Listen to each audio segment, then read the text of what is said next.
बहुत समय पहले की बात है। सरयू नदी के किनारे अयोध्या नाम का एक सुंदर राज्य था। अयोध्या के राजा थे राजा दशरथ। उनकी 3 रानियां और 4 पुत्र थे, राम, लक्ष्मण, भरत और शत्रुघ्न। जब राजा दशरथ ने राम को राजा बनाने की घोषणा की, तब सभी लोग बहुत खुश हुए, लेकिन रानी कैकेयी खुश नहीं थी। महाराज, क्या आपको याद है आपने मुझे 2 वचन दिए थे?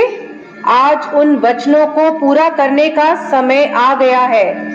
मेरा पुत्र भरत राजा बने और राम 14 वर्ष के वनवास को जाए।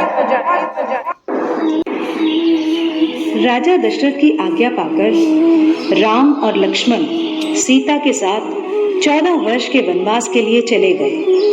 सीता माता ने एक सुनहरे रंग के मृग को देखा। मृग अति सुंदर, सीता मन को भाए, कोई जाए इस मृग को अति शीघ्र ले आए, शीघ्र ले आए। सीता माता की इस बात को सुनकर श्री राम मृग की खोज में जंगल की ओर निकल गए। बहुत देर हो गई, प्रभु राम अभी तक लौटे नहीं।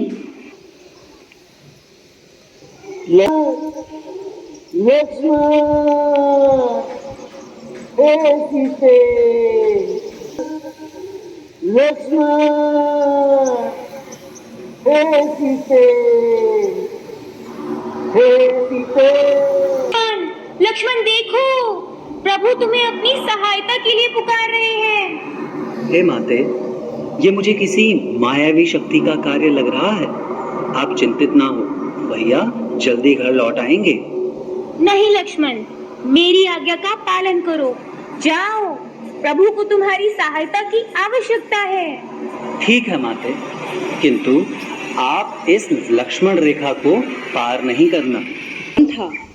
ज्ञान था कि वो लक्ष्मण रेखा को पार नहीं कर पाएगा, इसलिए उसने साधु बनने का ढूंढा।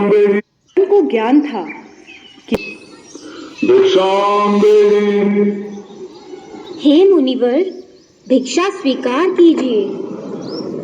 हे देवी, एक साधु का इतना अनादर, घर के द्वार से ही भिक्षा देकर भेजना चाहती हो। जाओ, नहीं चाहिए तुम्हारी भिक्षा। नहीं नहीं मुनिवर, रुकिए, मैं आती हूँ।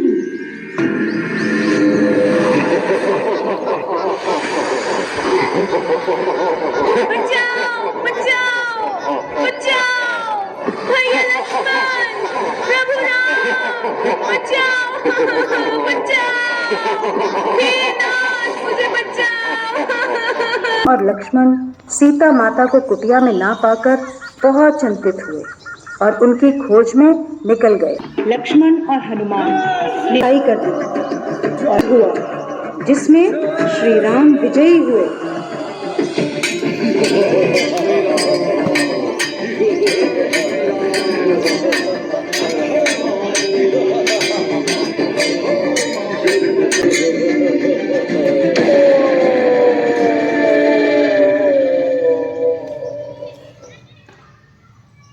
इसलिए इस दिन को विजयदशमी कहा जाता है। यह त्योहार बुराई पर अच्छाई की जीत का प्रतीक माना जाता है।